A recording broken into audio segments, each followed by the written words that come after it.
Namaste, my Willow Valley sisters and brothers.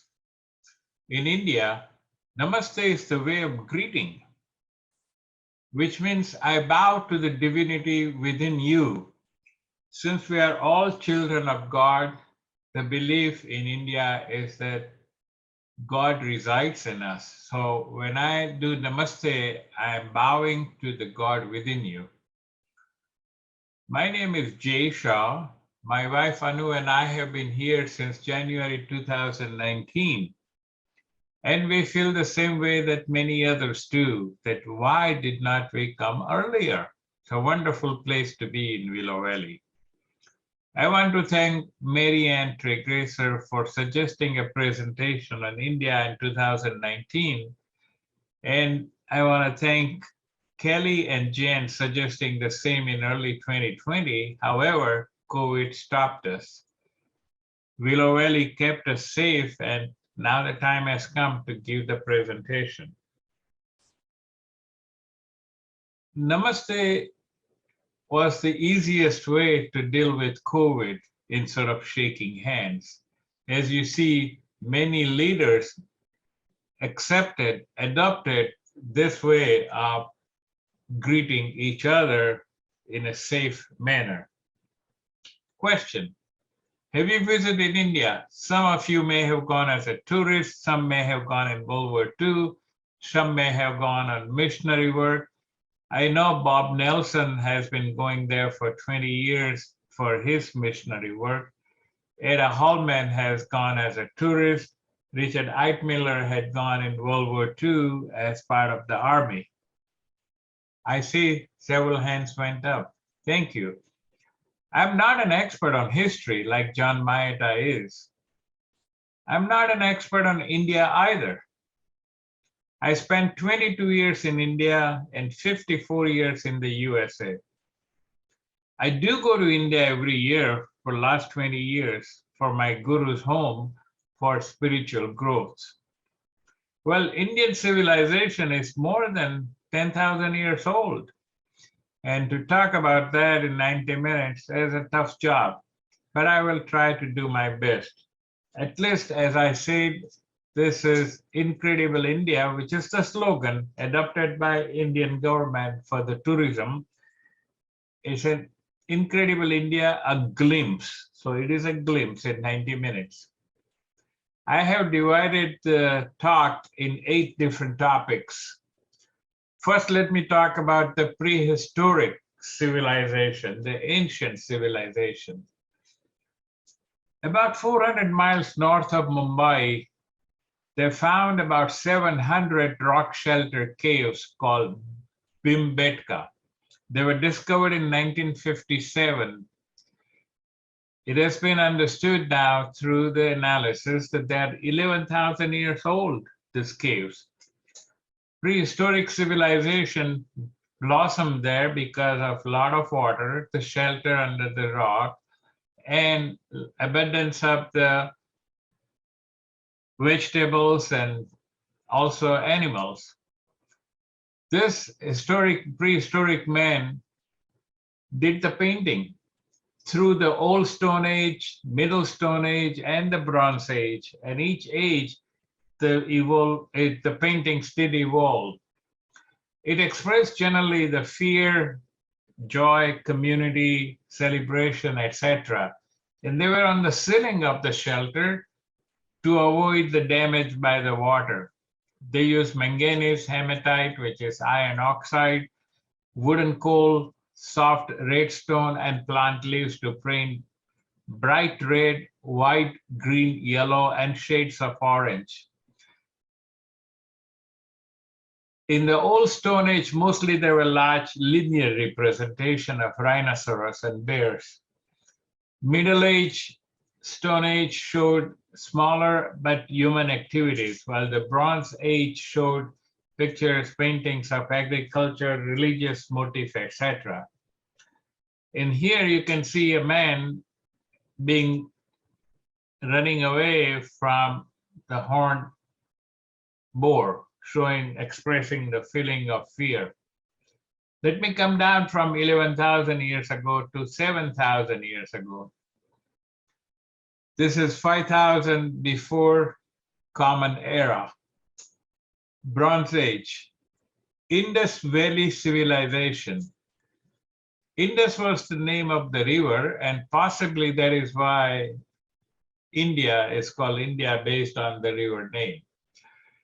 They found through archaeology underground drainage, baths, wells.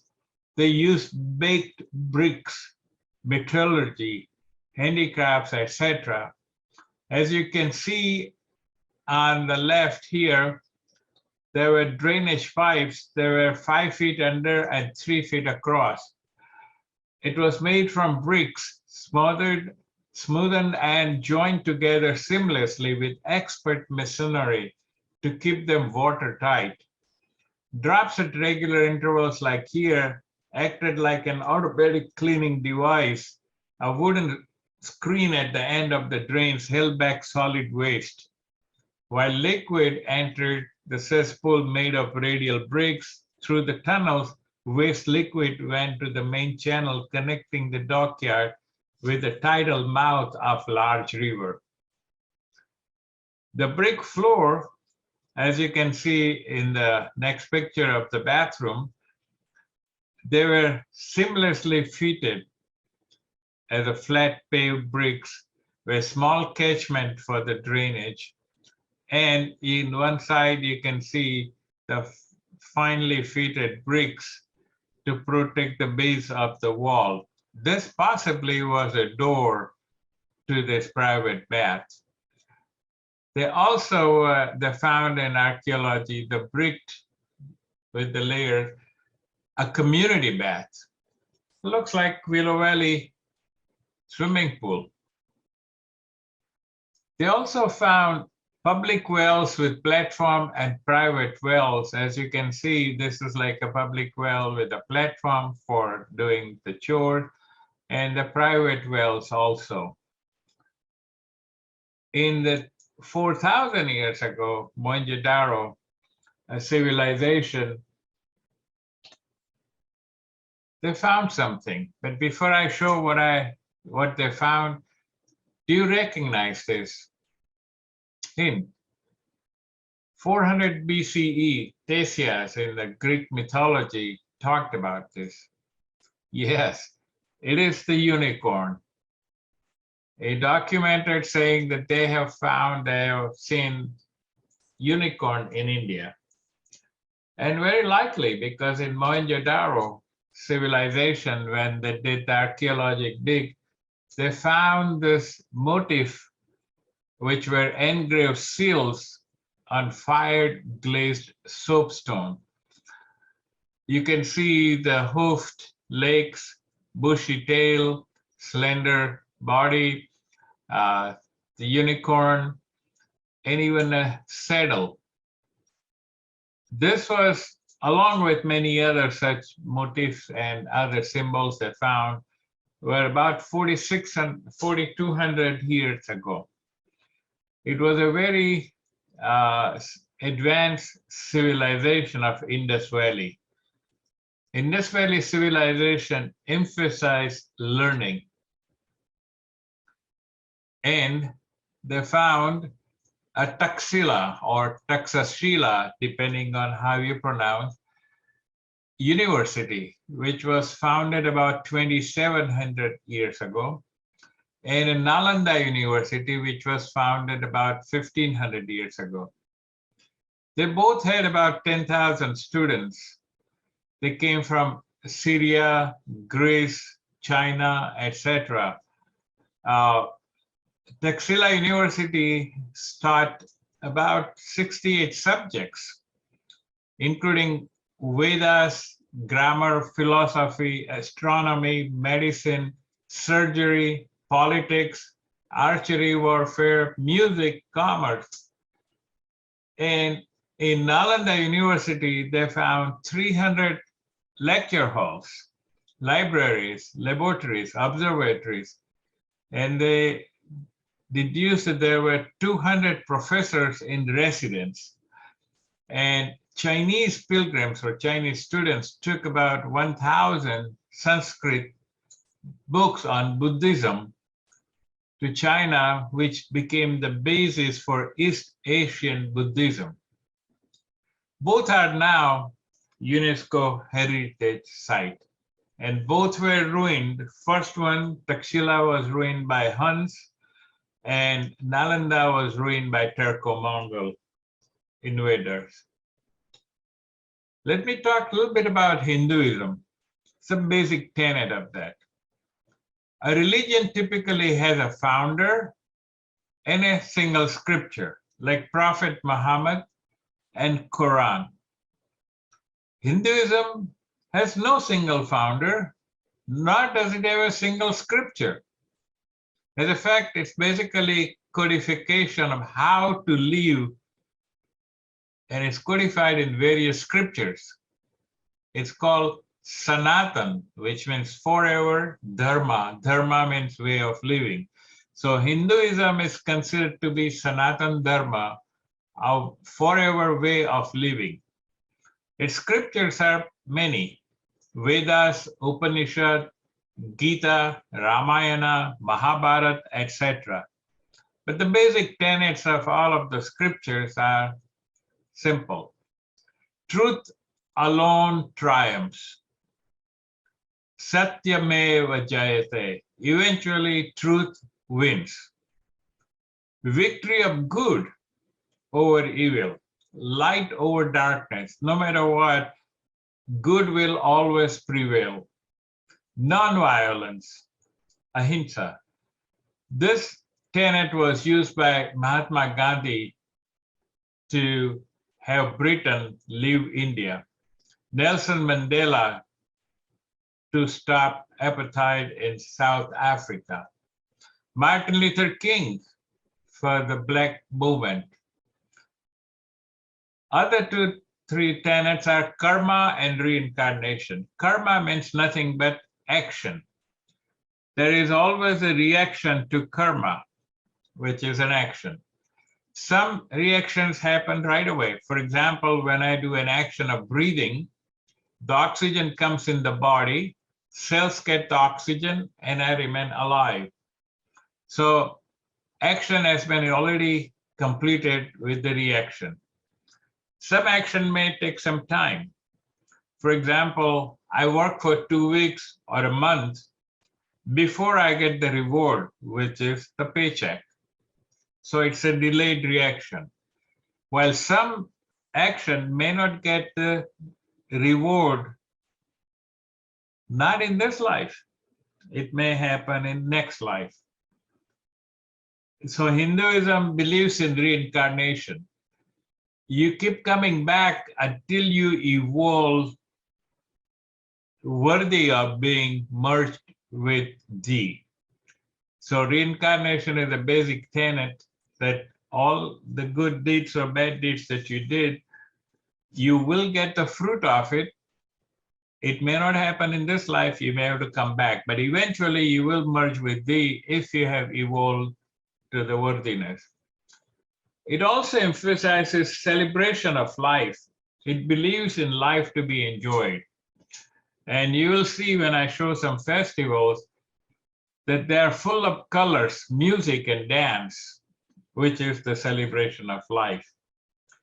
Even though Hinduism is not a religion, there are some offshoots of them: Buddhism, Jainism, and later Sikhism, each one having a founder and a scripture. I will not go into those religions, but they do exist. The only part that is interesting is that Hinduism never went out of the country. Islam went out on the sword, jihad. Christianity went out on the strength of missionaries, conversion. Hinduism never went out for conversion. Buddhism did go out to the other part of Asia, but Jainism and Sikhism remained in India.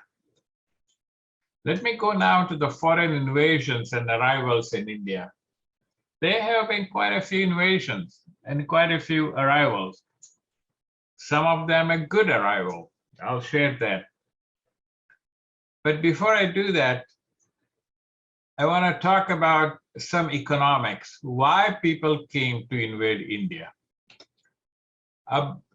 Economic historian Angus Madison, in his book Contours of the World Economy from Century 1 to 2030, has shown that GDP in terms of purchasing power in 1990 international dollars, India's GDP was the highest in the world.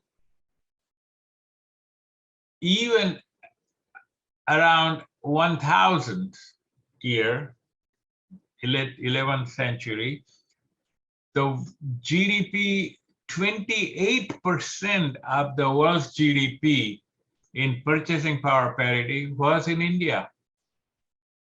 Even when Mughals were there, which we will talk later on, it was about 24% of the world's GDP was in India. Unfortunately, Britishers came and they looted. When they left, India had only 4% of the world's GDP. But this wealth was the attraction. As a fact, one of the reasons the wealth was there, attraction, is why Columbus sailed looking for India. Good for us that he found America, and I'm happy to be in America. There were quite a few arrivals. They were very peaceful arrivals. Jewish traders came in 562 BCE, and Jewish pilgrims came in 68 BC, and actually they're still there. 68 CE, not BC, my typo. There are still enclaves and synagogues in South, in Cochin area, and they're in Mumbai also. Most of the Jewish people in India have migrated to Israel.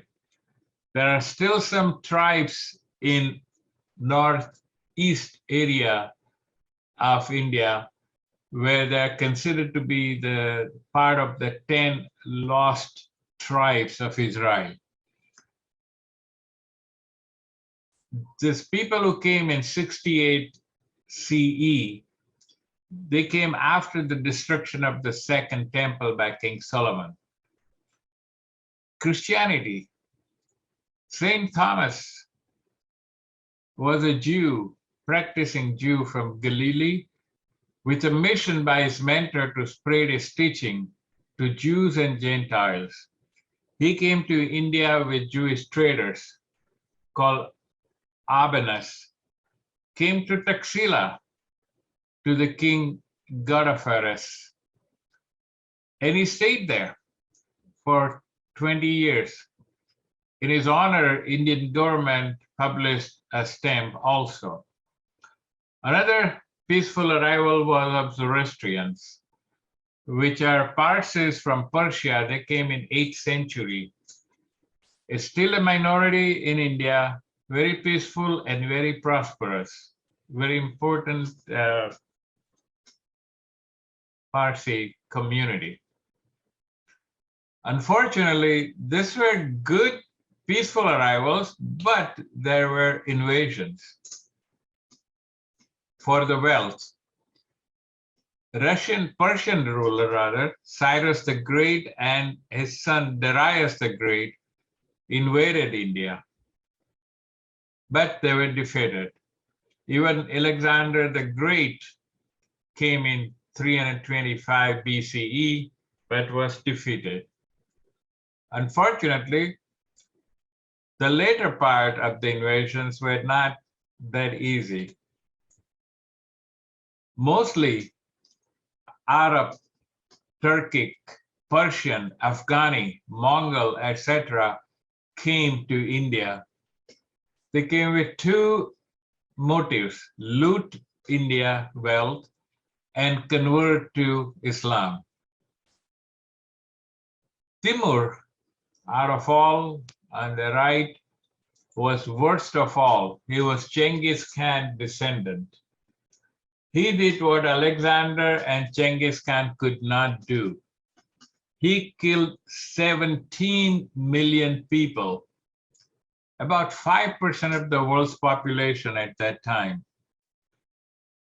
He used to tell the soldiers that each soldier had to bring 2 heads, 2 skulls, otherwise they would lose their head, and he would build towers of the skulls. He looted Delhi and killed 100,000 people. He used to bury live people in the wall. He left, but his descendant in 1520, Babur, came and he stayed and established Mughal Empire. Mughal Empire lasted for about 330 years ago. Just for a comparison, he came around 1524 and established the dynasty. Around the same time, Turks captured Constantinople in 1553. As I said, at that time, 24% of world's GDP was in India. Shah Jahan built a peacock throne, the peacock at the top. This was filled with 507 pounds of precious stones. World's 17 largest stones, diamond, 13 of them were in this throne. It was made of 2,500 pounds of gold. In 2021, if one were to build, it would cost $1.3 billion. Shah Jahan not only built the peacock throne, but also built Taj Mahal that we will see later. There was silk road trade, if you remember. And so there were connections with Europe. As a fact, Rembrandt was impressed by Mughals and their miniature drawings. And he replicated and drew in ink on paper figures of the Mughal emperor, Akbar, and his son, Jahangir. Jahangir by himself, about in 1656.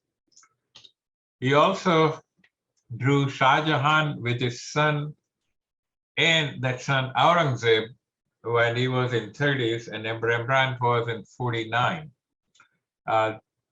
This was the trade between Europe and India, which of course, through the Silk Road, and part of the reason for the wealth being there, more invasions. But this time the invasions were differently. In 1498, Europeans came. They came as traders. However, some of them stayed, ruled, and ruined India. In 1498, Vasco da Gama came to the court of Zamorin of Calicut. He came with gifts, which were trinkets, and he was laughed out. He was given right to do the trading along with the other Arab traders, but nothing else. He did go to Goa and captured and stayed there. However, he could not expand because a mistake he did was he captured Mughal Queen Mother's ship, which was supposed to go to Mecca for the pilgrimage, and he burned the ship. That was the end of Portuguese in India. 1 million people army of Mughal got rid of Portuguese. Having seen what happened to the Portuguese, Britain was smarter. They came as also a trader, but they did not come to fight. They came as traders. Ames Lancaster came as a trader in 1608, traded in spices, silk, cotton, indigo dye, tea, opium, etc. at port of Surat, which is a city in the state where I come from. In 1613, Captain William Hawkins took a permission to have a factory in Surat from Jahangir, the emperor. Jahangir was Shah Jahan's father. In 1616, Thomas Roe, the famous Amazon river explorer, came as a diplomat of East India Company and also as a first official ambassador. Asked for permission and got the permission for trade and factories in any part of Mughal Empire, which is almost all of India.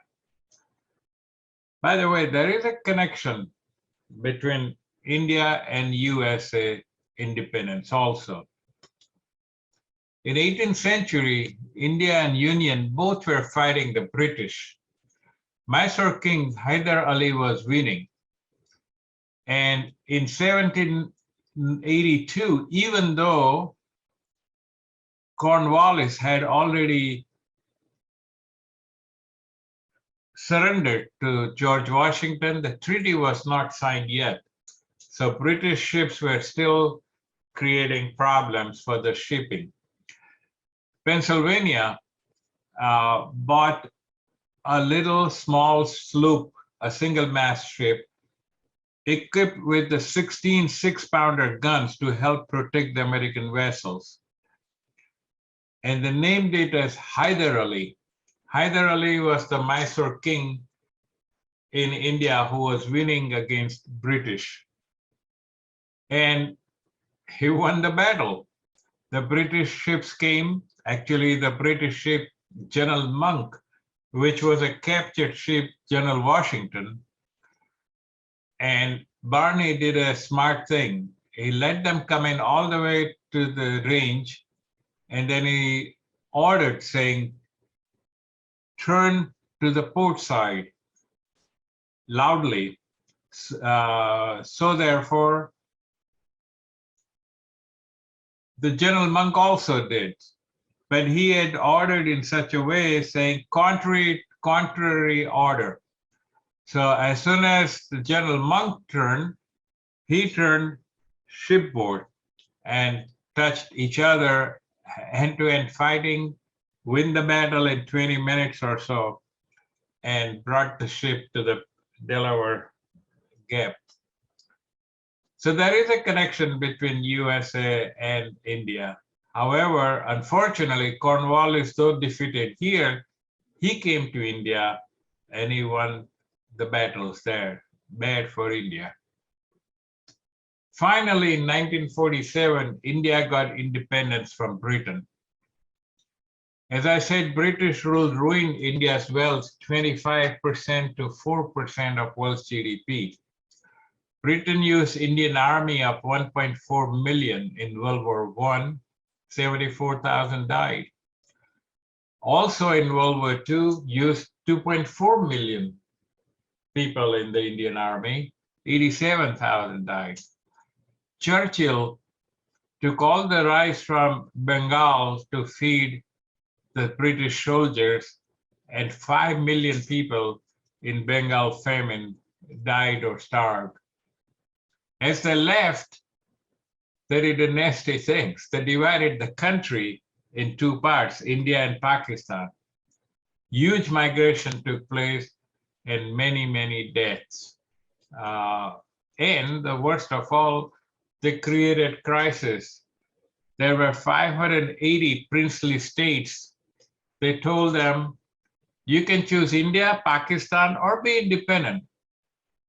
It could have created a Swiss cheese nation. Think about if Britain left the colonies and told the colonies that, well, you can be with America, or you can be with us, or you can be independent.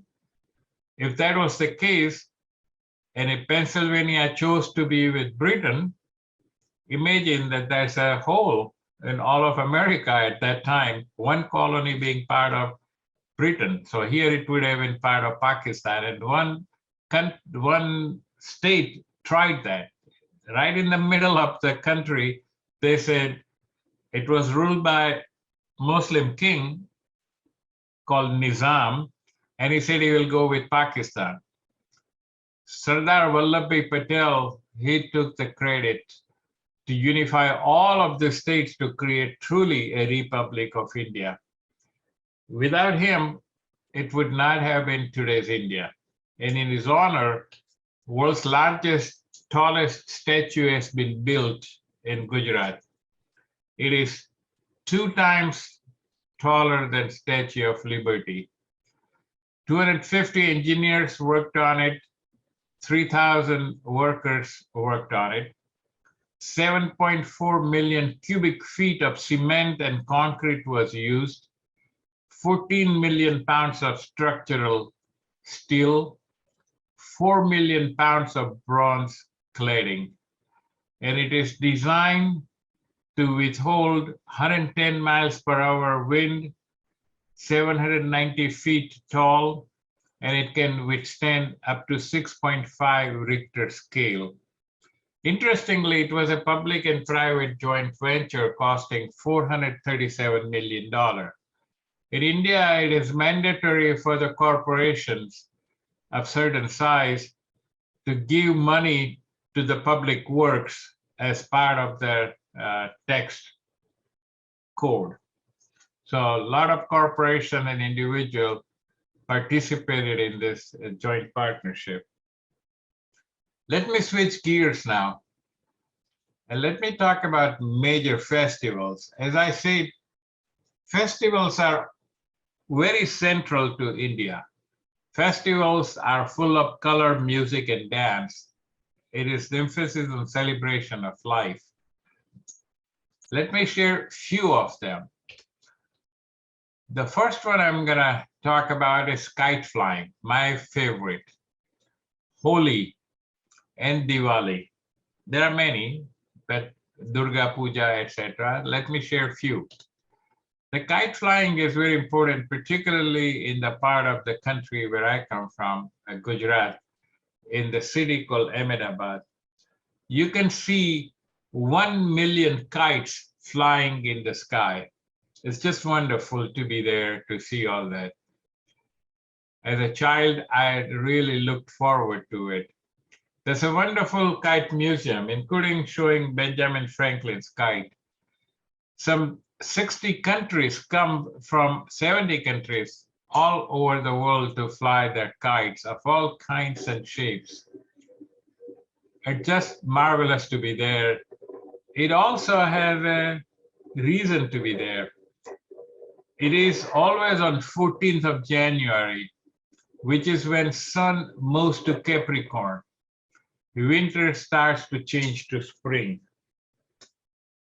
Next one, I'm going to talk about Holi. You can see the colors already. It is also called Festival of Colors or Festival of Love, Festival of Spring.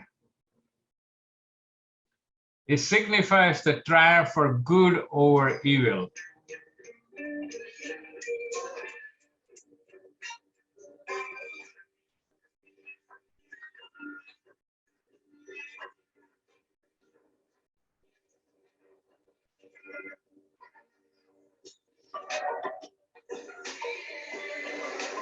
As a child, I remember doing this and then jumping in the river to clean up.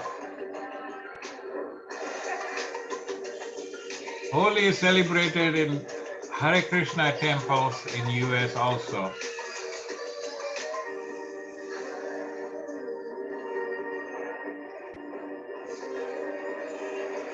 Dance, music, colors.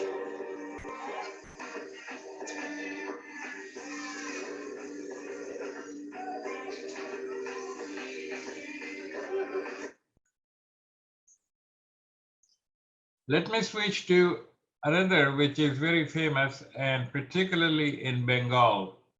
It's Durga Puja. It is Goddess Durga's victory over the demon Mahishasur.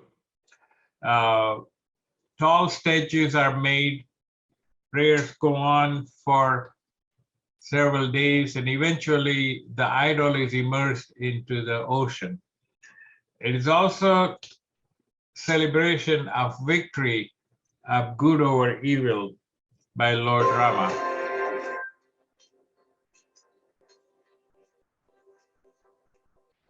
Again, you see colors.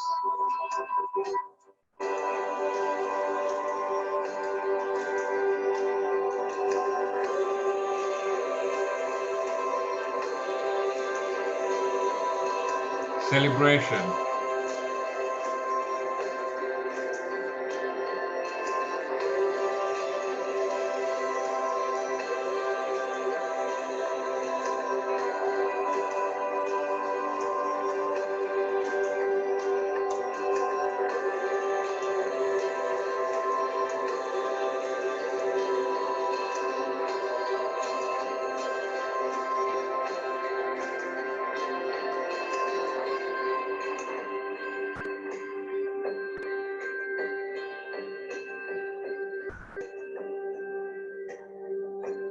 Similar one is celebrated for Lord Ganesha in different parts of the country, particularly in near Bombay. Let me talk about Diwali. Diwali is called Festival of Light. It is also, again, victory of good over evil. It is the Christmas like we have here in the New Year, except this Diwali, the next day begins the New Year, was established by King Vikramaditya after defeating some nomads from Persia, which was 56 years before the Common Era. So this year, Diwali, which was in just few days back on November 5 and New Year on November 6, the New Year is now 2078. So I'm wishing you, all of you, very happy and healthy New Year to you all. The video will explain more about Diwali, so let us enjoy that. I have here a little bit my plug of my grandchildren.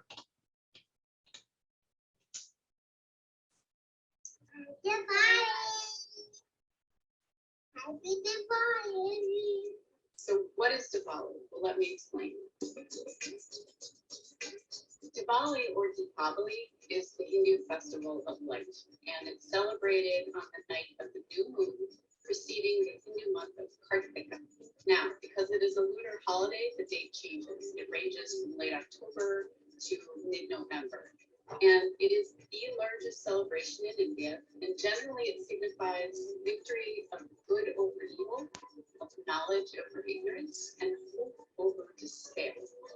Diwali is a joyous festival. Some might even consider it the kind of biggest and grandest holiday in the very long list of holidays that make up the Hindu calendar. Music, dance, colors.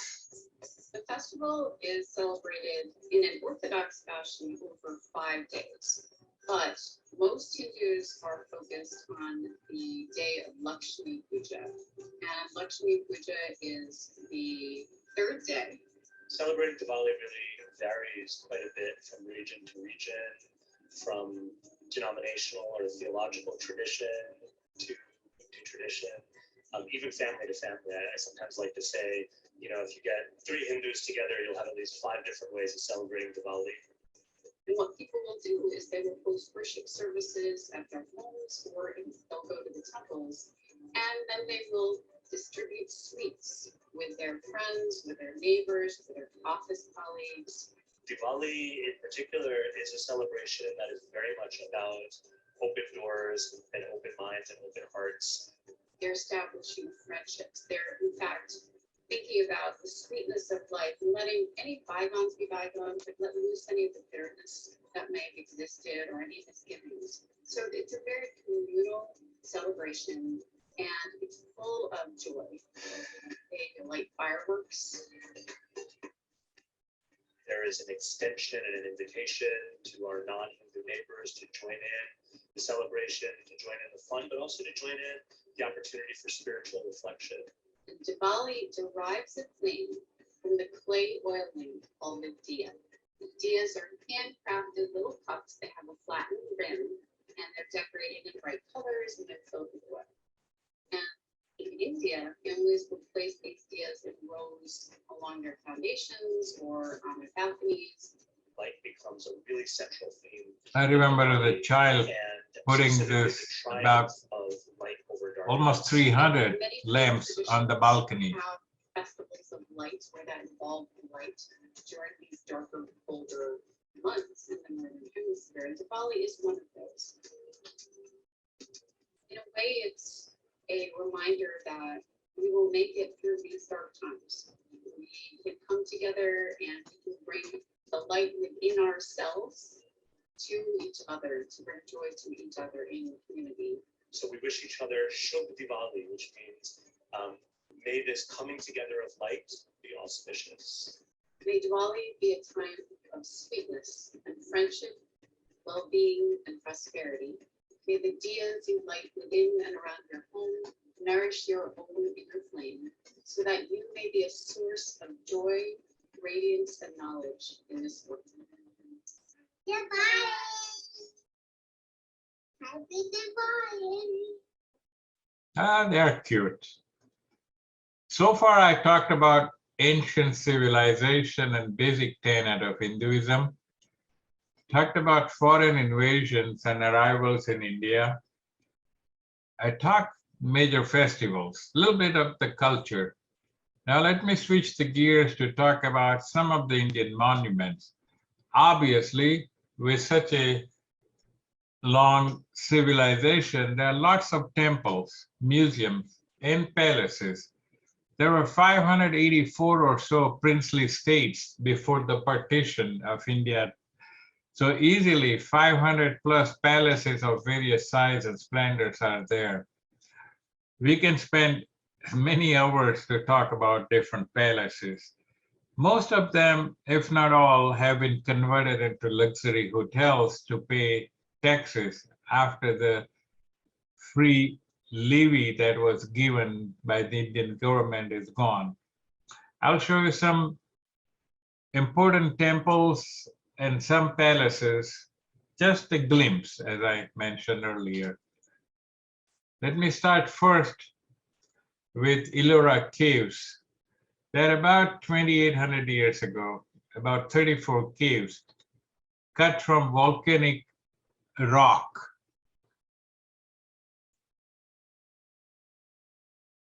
And you will see that in the video. Oops.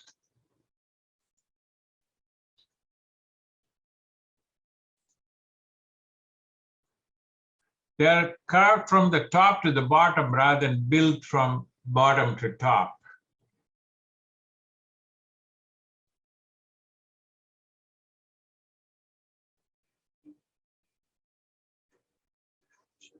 This is the aerial view. Complex of cave temples. They're found at a site in India that is known as Ellora. Here there are over 30 cave temples. All of them are intricately carved out of solid rock into the side of a mountain. It is a whole complex of cloisters and walkways and auxiliary shrines. And it's a complex that is twice the size of the Parthenon in Athens. It is an absolute magnificent feat of engineering and also logistics. And archaeologists have determined that over a time of 18 years, the builders scooped out over 400,000 tons of rock. That means they had a workforce and they worked for 12 hours each day. They would still have to remove 5 tons of rock every hour. And even if they worked for 24 hours a day, that would still mean 2.5 tons of rock per hour. Who does that? We can't do that today. Well, that's a temple quite a few years ago. Like everywhere else, there are conspiracy theories saying humans didn't build it, some aliens built it. Sure. Let me switch now to modern era, so-called 1600, 17th century. This is a mausoleum, a tomb of the king of Karnataka area in Bijapur, where my guru and I go Bijapur every year. This was built in 1626. It's a freestanding dome, which is an interesting, there are no pillars in this dome. It's 131 feet in diameter. It is 168 feet tall and 9 feet thick wall. It is second to St. Peter's Dome in Italy.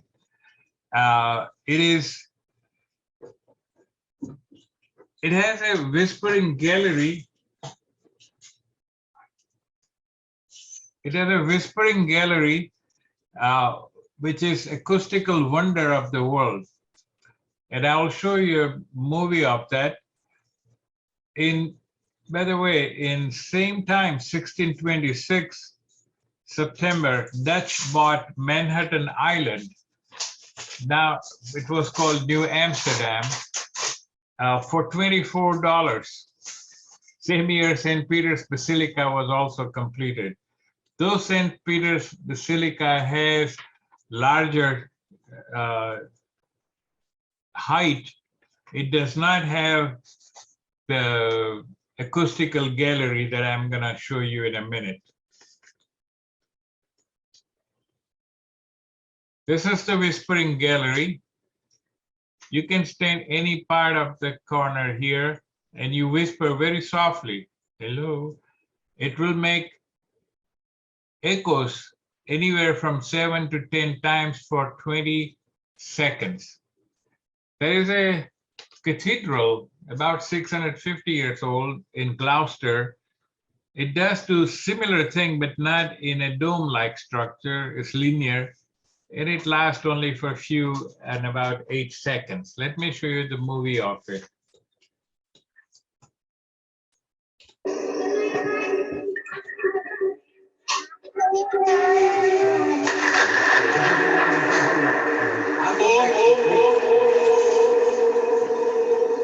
Krishna, Rama, hello.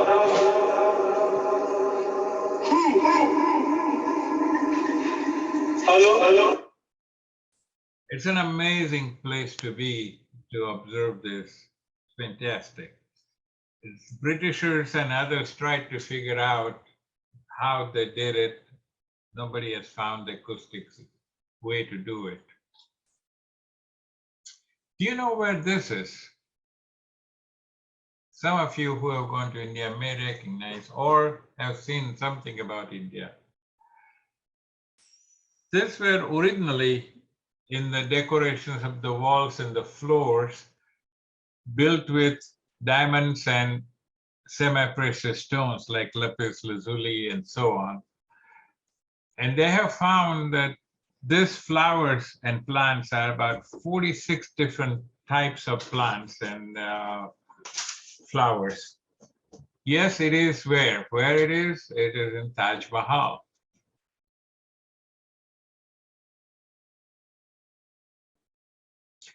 Taj Mahal was built in 1632 after the other one that I showed you, the dome, in 1626. It is Taj Mahal, meaning Crown Palace. It is the dream that Shah Jahan's wife, Mumtaz Mahal, when she died, he dreamed that this is the kind of a house she will have in the heaven. Mumtaz Mahal means exalted one of the palace. She was the third wife, but most favorite. I will not go into detail. I will let you watch the video. It's just a beautiful sight to be seen, particularly on the full moon night.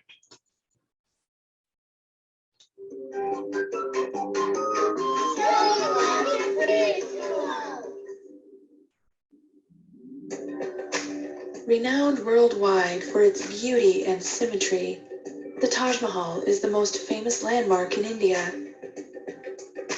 Located near the city of Agra, the Taj Mahal attracts millions of visitors each year who come to see its beauty and remember the romantic story of its origins. The Taj Mahal, its name is Persian for crown of palaces, is an elaborate mausoleum or tomb. It was built more than 350 years ago by Emperor Shah Jahan of India as a memorial for his beloved wife, Mumtaz Mahal, who had died. Shah Jahan met his future wife when he was 15 years old, and she was 14, although they were not married until 5 years later in 1612. Their marriage was a happy one, as the two loved each other and were good friends as well. Shah Jahan gave his wife the title Mumtaz Mahal, which means chosen one of the palace, and together they had 14 children. It was while giving birth to her final child in 1631 that Mumtaz Mahal died. Shah Jahan was heartbroken and decided to build a memorial for his beloved wife in Agra, on the banks of the Yamuna River. Construction of the Taj Mahal began in 1632. It was an immense project. More than 20,000 workers were involved, and materials were transported by more than 1,000 elephants. The style of the buildings was inspired by Persian, Islamic, and Indian architecture, and the tomb was finished with huge slabs of white marble and decorated with many precious and semi-precious stones. Elaborate patterns of tile and even poems written on the walls in careful calligraphy decorated nearly every surface. The tomb took about 12 years to build, but the work was not over yet. The tomb itself is only part of a much larger complex and is surrounded by elaborate gardens with pathways and pools of water that are positioned to catch beautiful reflections.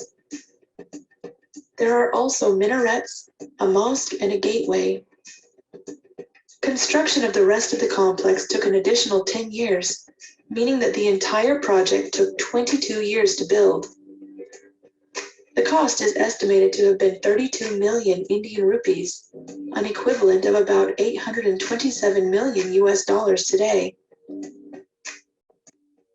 It is said that Shah Jahan planned to build a second Taj Mahal across the river from the first, made completely of black marble, as his own tomb. But when his son overthrew him and rose to power, the plans were discarded. Whether this is true or not, it is probably true that Shah Jahan did not plan to be buried in the Taj Mahal with his wife, but that is where his son buried him when he died. A slightly larger tomb for Shah Jahan was added next to Mumtaz Mahal's, marking the only place in the tomb that the symmetry is broken. Shah Jahan and his queen are not actually buried in the tombs that are on display. Those are empty. Instead, their bodies are buried beneath the Taj Mahal. Through the centuries, the Taj Mahal has survived. It has been described as poetry in stone and a teardrop on the cheek of time, and has been designated a World Heritage Site for being the jewel of Muslim art in India and a universally admired masterpiece. Today it is a symbol of India and one of the most famous landmarks in the world, as well as an enduring symbol of a love that was meant to last forever. I hope you enjoyed learning about the Taj Mahal today. Goodbye till next time.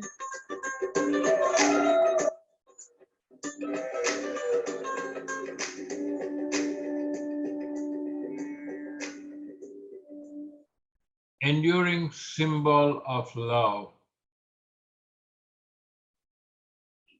This is not the case for this lady. The sad picture, you know who this is, Lady Diana. What a contrast. Let me quickly switch to some of the other palaces. This is so-called Lake Palace in Udaipur. It's a beautiful palace. My kids and I stayed, the kids just loved it. It is inside. It is in the middle of the lake, and you have to go by a boat. It was built around 18th century, and the rooms there can cost from $500 to $4,700 a night. As a fact, the movie Octopussy of James Bond was shot here partly, and that room can cost you easily $12,000 a night. This one is called Lakshmi Vilas Palace. It was built in 1890. It is 4 times bigger than the Buckingham Fountain, over 500 acres. Our Willow Valley campus is about 210 acres, so imagine more than double the size of this palace grounds. It was built and it cost at that time about $31 million. It also, in the same ground, apart from weddings and so on, a beautiful Indian dance, which is also done at the Diwali time, is done there, and I will show you a glimpse of it. 100,000 plus people gather together to do the dance.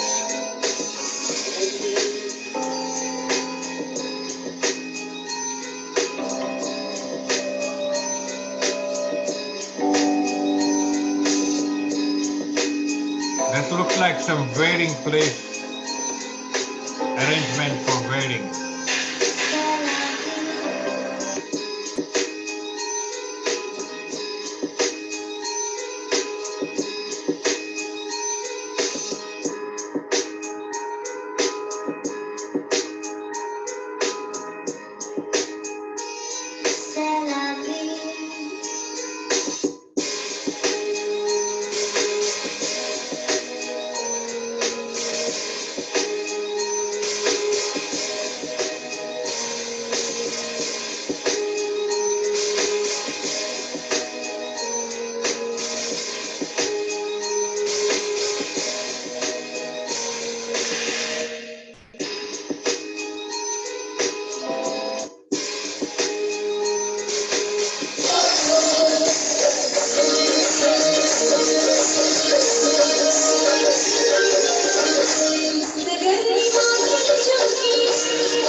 It's not just a scene to be seen, but it is fantastic to be part of this dancing.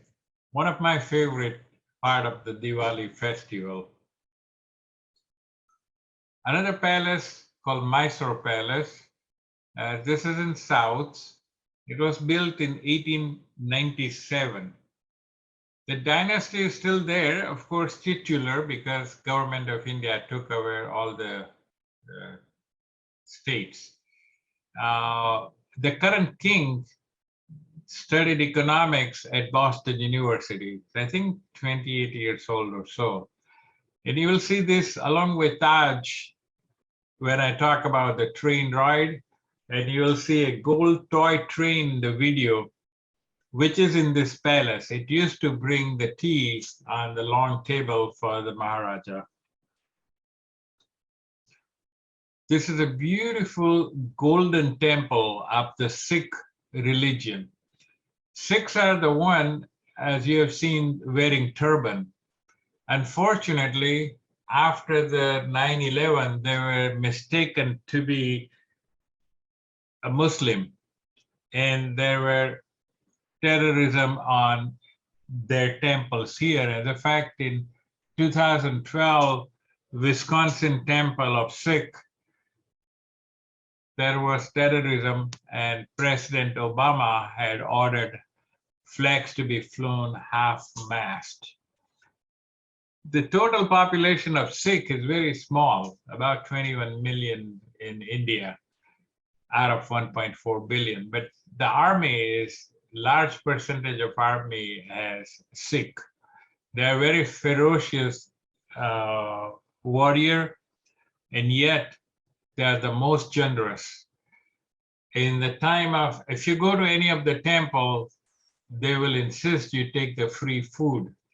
At this temple alone, and I will show you a quick video of it, every day about 100,000 people get the free food. The largest population outside India of Sikh is in Canada, about 470,000.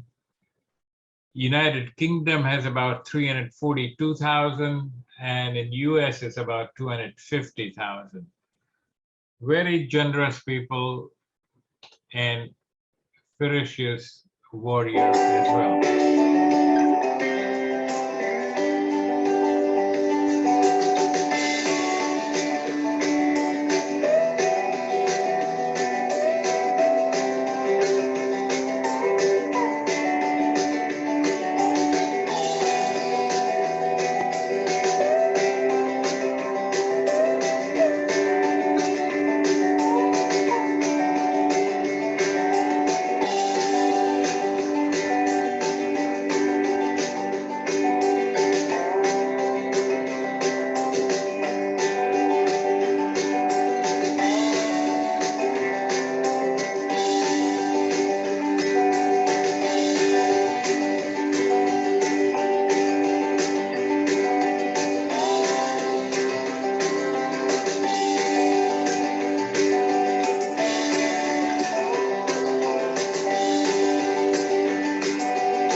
In the time of COVID, the Sikh temples in New York and other places, including UK, served thousands of meals to the worn out medical professionals.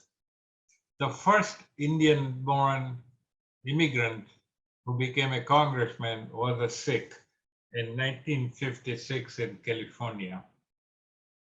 And then you have heard the Nikki Haley and so on. Let me switch now to some light part of it called train travel. How many of you enjoy train? If you are a train enthusiast, you must go to India. Trains are legacy of British Raj.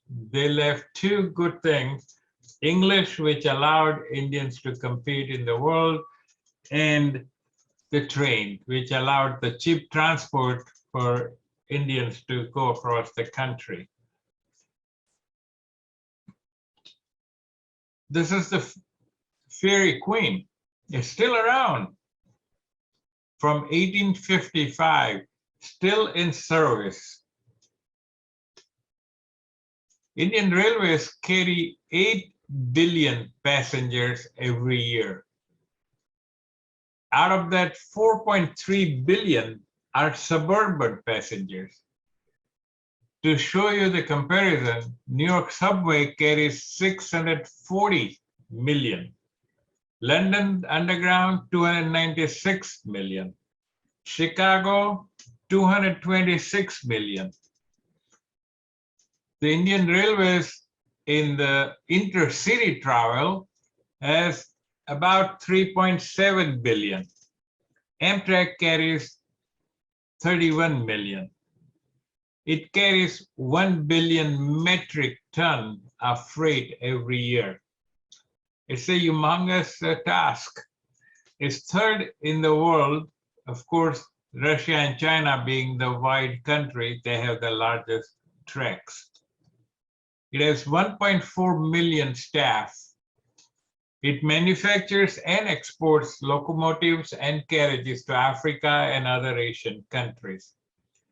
It is cheaper than the road transport, like it used to be in the United States also before the Eisenhower Interstate Highway came in. But being the cheaper than the road transport, the demand outstrips the supply. Since 1947, the growth of the tracks is only 20%, while the demand increased by 1100% for the passenger. The result, you have seen it in your newspaper or other magazine, overcrowding. And I'll show you that. Yes, these are true pictures. These are the suburban trains. I took once and I swore I will rather take a taxi or walk than take this danger. They also have modern train built in India, and I will show you that also. Let me show you a quick movie of various kind of trains.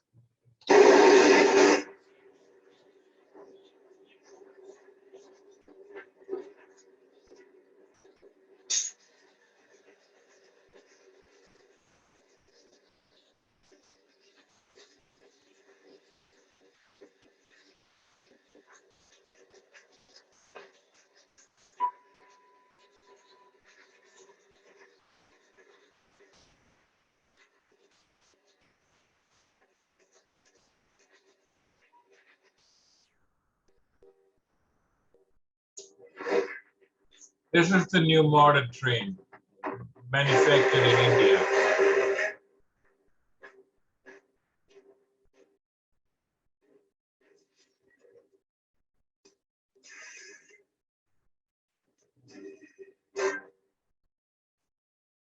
Vande Bharat express कैसा होगा जब अत्याधुनिक तकनीक से बनी ऐसी कई ट्रेनें तेज रफ्तार से भारत में विकास की पटरियों पर दौड़ेंगी तो हम कितनी तेजी से न्यू इंडिया की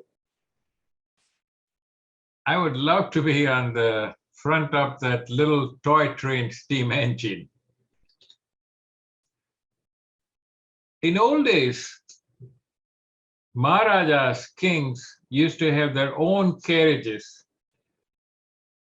which were fitted with all amenities and splendor, and they will take that carriage and join the regular train to go from one city to the other. They were totally splendor. They're gone, but the Indian Railways have restored and renovated and created 7 luxury tourist trains.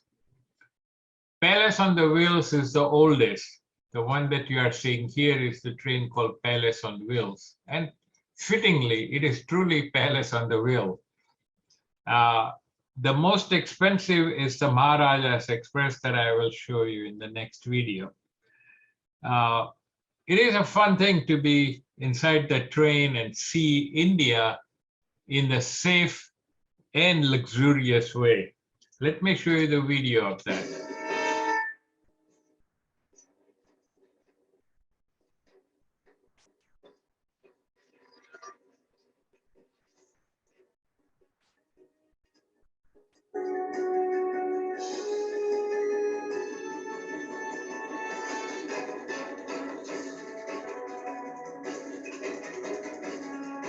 Yes, these are in the carriage itself of a train.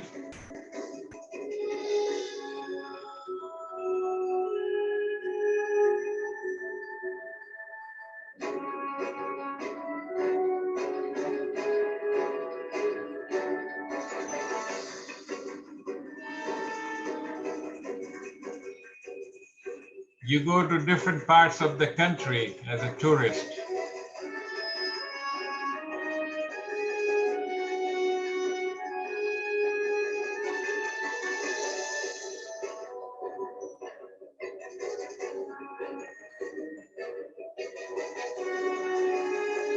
You see the Tiger Preserve, you see the Taj Mahal also.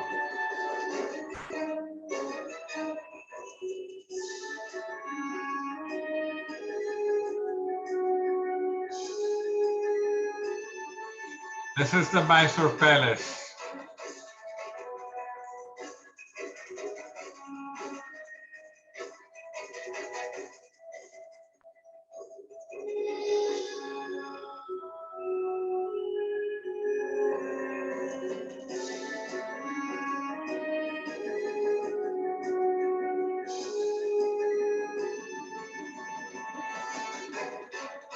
You see this, the palace?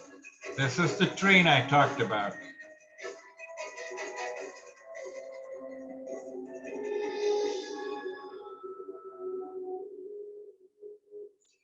This train has 23 carriages. 14 of them are for passengers, about total 84 passengers and 43 cabins. There are 4 different cabins.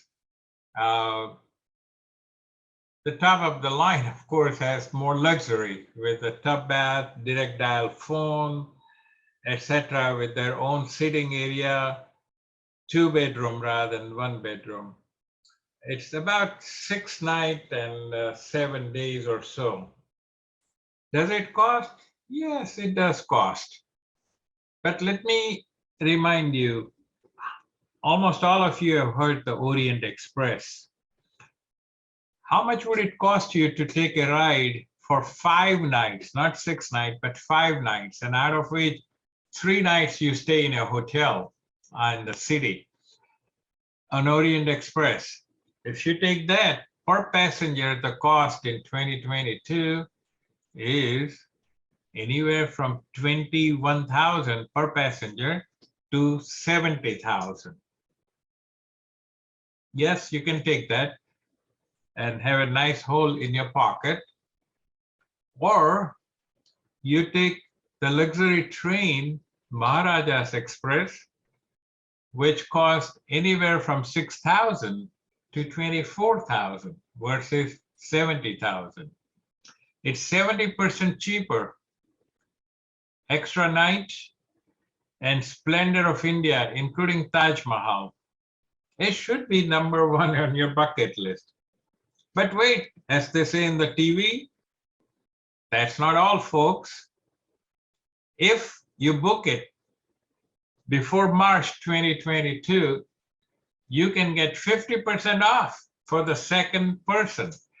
So instead of paying 6,000 times 2, which is 12,000, you will pay only 9,000 for 2 passengers. My family is going next year. Who wants to join us? Raise your hands. Let me switch from the luxury travel to Indian cuisine. Some of you may have gone to Indian restaurant. Let me ask, have you tasted Indian cuisine? I see some hands go up. Wonderful. I will talk about few restaurants in Lancaster that you can try it out also. Let me show you some. This appetizer called samosa, both vegetarian and non-vegetarian, are my favorite. It's a great appetizer. It goes great with beer, Indian beer or any beer for that matter. In South India, these 2 items are very popular. My favorite also, called dosa, which is like a crepe stuffed with vegetables, and idli, puffed rice concoction. Chicken tikka masala, which Willow Valley has started to serve also. Rogan Josh, which is lamb. I have tasted neither of them, being vegetarian, but I understand they're delicious. Sweets are very popular. Jalebi, I love that, but sugary, so I can't eat.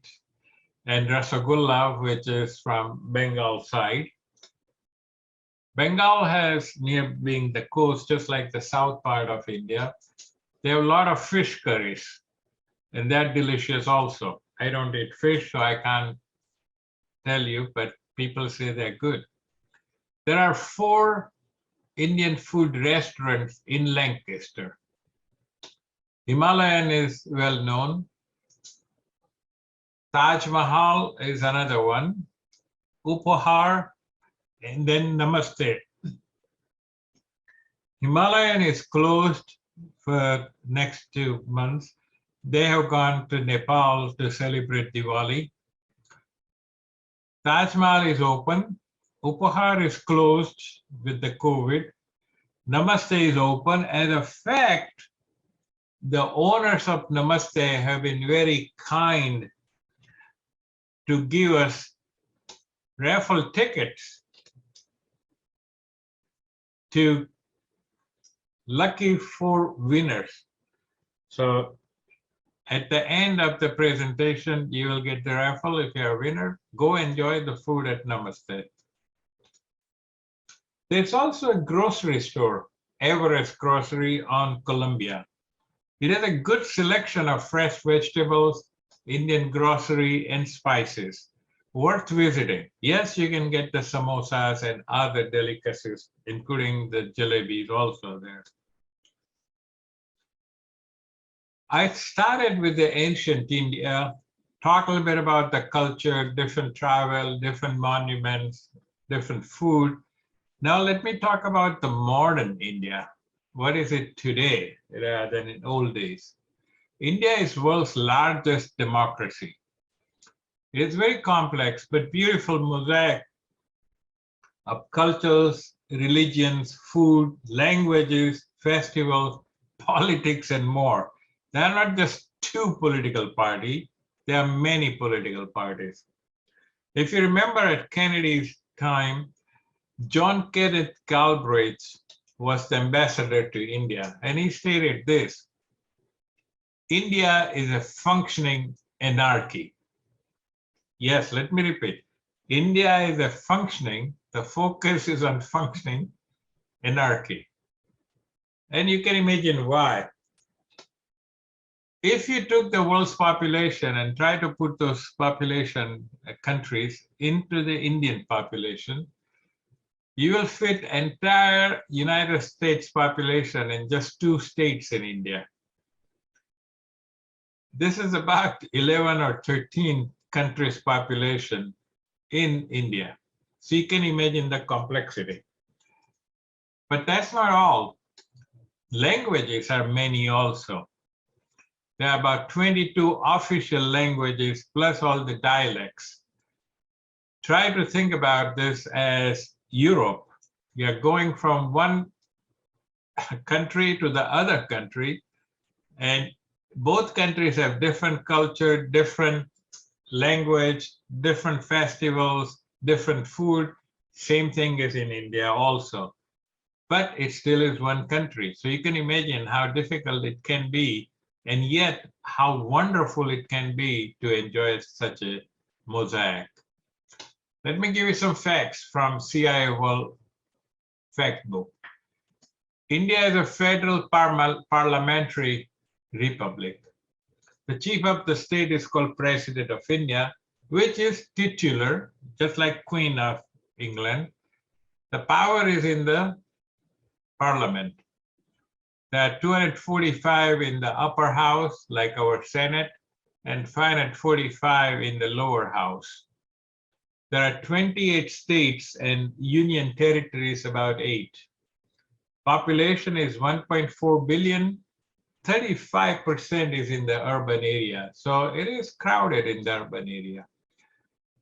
The population has been slowing down and the growth is 1.1% growth. And I just heard that the population has slowed down to the point that it is not sustainable for the growth, just like what happened in China.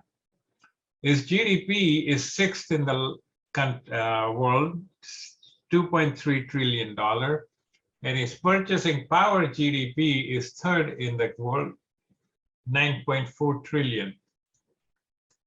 By the 2030, the prediction is there'll be 475 million middle class. 330 million in America, 475 million middle class. You can imagine why all the major corporations are trying to take foothold in India. National language is Hindi, but there are 22 official languages. Hindu is the largest population, about 80%. Muslim, 14%. Christians, 2.3. Sikh, 1.7. And about 69,000 Parsis that I talked a little earlier. It's 1.1 square million miles. Literacy is now 75%. When Britishers left, it was low in the 40s. Life expectancy is 68 years. And where you see the red crosses is where the Willow Valley diaspora is from. I am from here. Dr. Krishna is from here. Purabi is from here. Dr. Suresh Rao is from, Suren Rao is from here. And of course, other people from Maharashtra and other. That's our diaspora. Today, India is different. If you remember, India was a breadbasket. It was dependent on wheat import from the USA, Public Law 480. And you may remember when you were growing up, your mother told you, eat. Kids in India go hungry. I don't think it helped Indians. And you possibly got a little chubbier with that statement.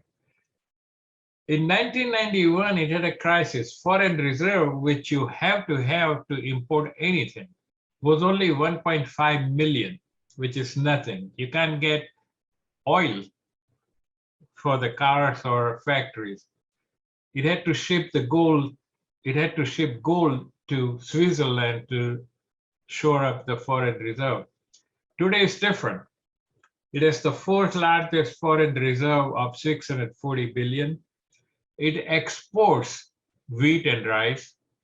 It is the largest producer of milk, largest producer of banana, largest producer of mangoes, my favorite fruit. Of course, being Bollywood, largest producer of movies, highest cricket franchise, which is part of the Premier League, $6 billion. Today, it is largest producer of vaccine, third largest producer of fruits and vegetables, third largest pool of engineers, scientists, and technical persons, third largest railway network, as we saw already. 24% of all electricity is from alternative resources, solar, wind, and nuclear, but it still has a long way to go. It is a member of the Quad Alliance to counter influence of China, which is made of USA, Japan, Australia, and India. Yes, it is a nuclear state, and it has a 1.4 million active military force. It is second to the US in absolute number of COVID deaths. However, more than 1 billion people have been vaccinated already, and 300 million, almost equivalent to US population, has been fully vaccinated. The modern India is pushing for the digital economy to take a quantum leap. Today we talk about in America the voting identity. In India, anybody over 18 has to have the digital ID. This is the bio card, single identity. You can, and you must have that in order to do any transactions. If you want to open a bank account, if you want to buy a home, if you want to buy a phone, or if you want to vote, all of that require this. No question of where is your ID. It is also now has GST. France was the first one in 1954 to start GST, which is called value added tax. Now 160 countries have it. Basically, it is a single tax on goods and services across the country. So I, as a consumer, have to pay only once. What happens is that now it brings more revenue than it did. And since there are no excise stops to go between different states, interstate travel time has dropped by 20%. If you are in transportation of goods, the 20% saving of time is very important. It is about 417 million people who have bank account. Today, the government money coming to anybody comes directly to their bank account rather than in between medium person trying to take the cut. It has about 1.5 billion mobile phones. I don't know, looks like some people must have 2-3 phones because the population is 1.4 billion. But out of 848 million are smartphones. So you can imagine the e-commerce that is coming up. Both Amazon and Walmart are there. In the COVID time, many urbanites ordered groceries online through their smartphone. The push is to become digital India. It will cut out the middleman and it will reduce the corruption also. Let me switch now to the end of my talk. Contributions to this country by the immigrants, including Indian American. Remember, we are all immigrant. Other than the native Indians, so-called Red Indian, we are all immigrant. You may not be, but your forefathers. So this is a country made of immigrants, melting pot as one would call. And each generation gives more to the country than the previous one. Let me show you what intellectual side has been given by the immigrants. The immigrants, which is the first generation, is only about 10% of the total population. However, since 1901, 947 Nobel Prizes have been given out. 432 went to US, out of which the 34% were foreign born. They're in all kinds: economics, peace, chemistry, physics, literature, medicine, etc. Also, since 1981, 1,040 MacArthur Fellows have been declared. 22% of that have been foreign born. Tremendous contribution at intellectual level. Let me ask you a few questions. Were you ever treated by Indian medical professional, doctor, surgeon, nurse, dentist, pharmacist? Yes, I see some hands go up. 9% of doctors in the USA are of Indian heritage. Did you ever work with Indian co-worker, teacher, or professors? There's a large number of Indian origin faculty in US Business School, and significant number of Indian Americans are business school deans or chancellors, vice chancellors, and in corporate America. Let me talk a little bit about contribution of Indian Americans in the USA. When I came to this country in 1960, which is around the time mother of Kamala Harris also came, the Indian diaspora in the United States was only 12,000. In 1980, it became about 361,000. In 1990, 1 million, and today it's about 4.6 million Indian diaspora. Chinese is largest, 5 million. So it's about 1 million of the population, 1.2 or so. However, the median household income of Indian diaspora is 123,000, double that of Americans, Native Americans. In the spelling bee, 26 Indian Americans champions since 1999 in last 21 years. 200,000 students come from India, and they go to the top universities, Harvard, Columbia, MIT, Stanford. And in fact, the second and third generation of Indian diaspora is also in these top universities. So the intellectual capital keeps on increasing. 50% of hotels and motels are owned by Indian diaspora. 70% of Subway franchise is owned by Indian diaspora. 50% of Dunkin' Donuts are owned by Indian American. Same stories of gas station, cab drivers, liquor stores, pharmacy, restaurants, etc. These entrepreneurs bring in 1 trillion revenue in the country. But they're also in other parts. 75% of the Indian diaspora have college degree, 43% have postgraduate degree, versus 43% of Americans have college and 13% have postgraduate. The reflection of that is also at Willow Valley. There are 19 Indian heritage people here. 10 of them have bachelor's or master's, 6 have PhD, 3 medical doctors. It's just like the melting pot at Willow Valley. Willow Valley itself is an intellectual capital. 5 Indian Americans are Nobel Prize winners, 2 in economics. Now you can imagine why Indians are good at business. 30 plus are deans or presidents or chancellors at top US universities. 1 astronaut, Sunita Williams. 1 in every 10 tech worker is of Indian origin. 33% of startups in Silicon Valley are by Indian Americans. 8% founders of the high-tech companies are Indian Americans. 9% of medical doctors, as I said, are Indian.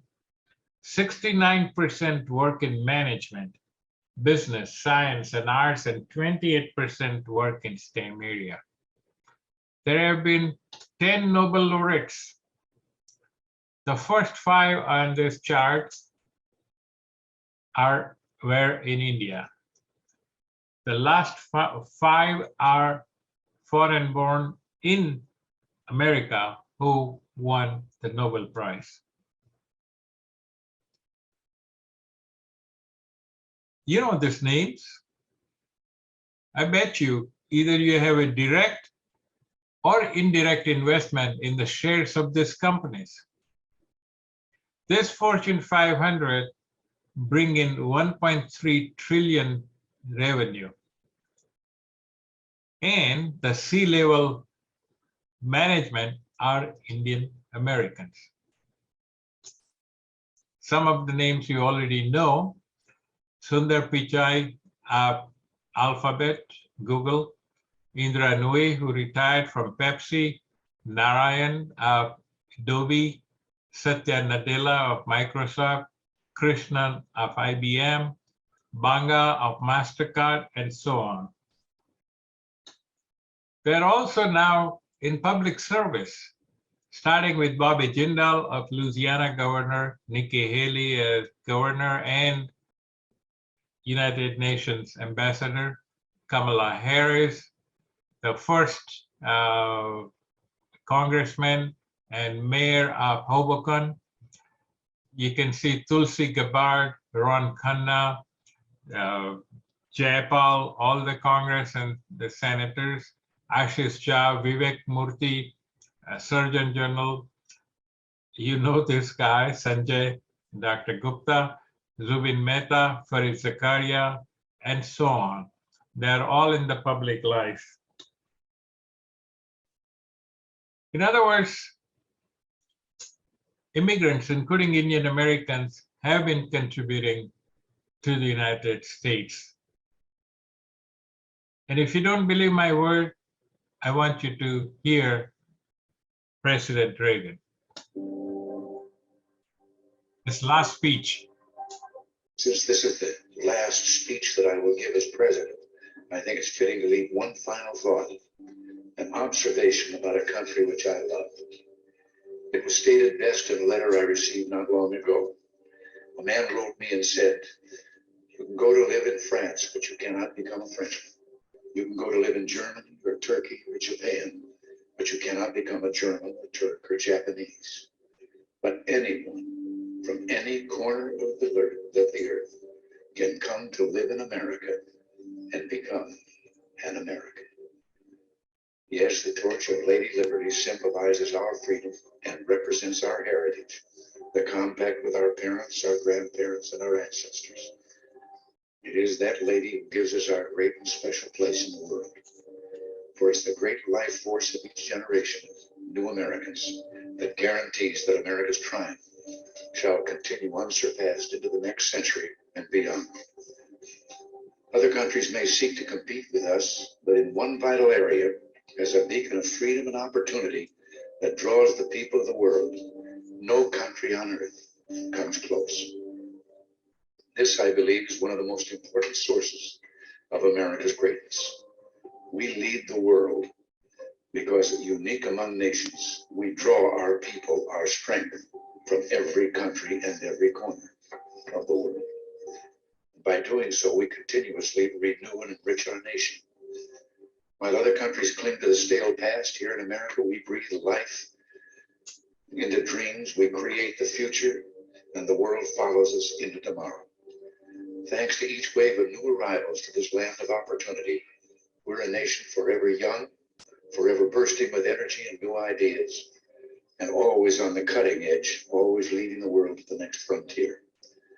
This quality is vital to our future as a nation.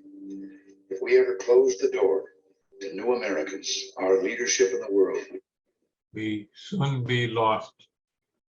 I tell you, I'm proud to be an American citizen with Indian heritage. Thank you.